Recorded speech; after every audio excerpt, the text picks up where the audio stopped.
গল্পের নাম পুরনো সেই খাতা। গল্পটা যদি ভালো লাগে চ্যালেঞ্জটার পাশে থাকবে, মন দিয়ে শুনো গল্পটা। রোদেলা এক বিকেল জানালার ধারে বসে চা খাচ্ছিল মায়া। হঠাৎ করেই সে পুরনো একটি বাক্স খুলে ফেলল। অনেকদিন ধরেই বাক্সটা খোলা হয়নি, ধুলো জমে গেছে তার গায়ে। হাত দিয়ে ধুলো মুছে সে খুলল বাক্সটা। বাক্সের ভেতরে পুরনো বই, ছবি, কিছু পোস্টকার্ড আর একটি নীল রঙের খাতা। খাতাটা দেখেই বুকটা কেমন ধক করে উঠল তার। এ তো অর্ণবের হাতের লেখা।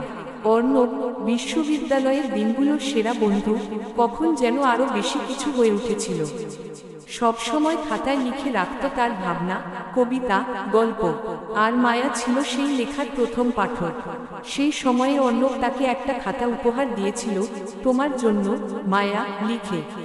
মায়া ভাবত, অর্ণব বুঝি একদিন বলবে কিছু, মনের কথাগুলো খুলে বলবে। কিন্তু তা আর বলা হয়নি। হঠাৎ করেই একদিন অর্ণব চলে গিয়েছিল দেশের বাইরে। চিঠি এসেছিল একবার, ভালো থেকো মায়া।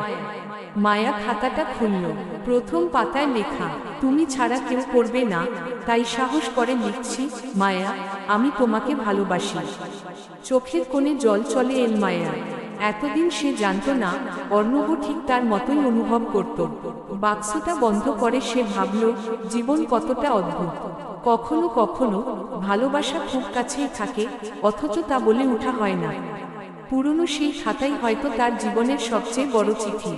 সন্ধ্যা নেমে এল। মায়া হাতে খাতাটা নিয়ে জানালার পাশে দাঁড়ালো।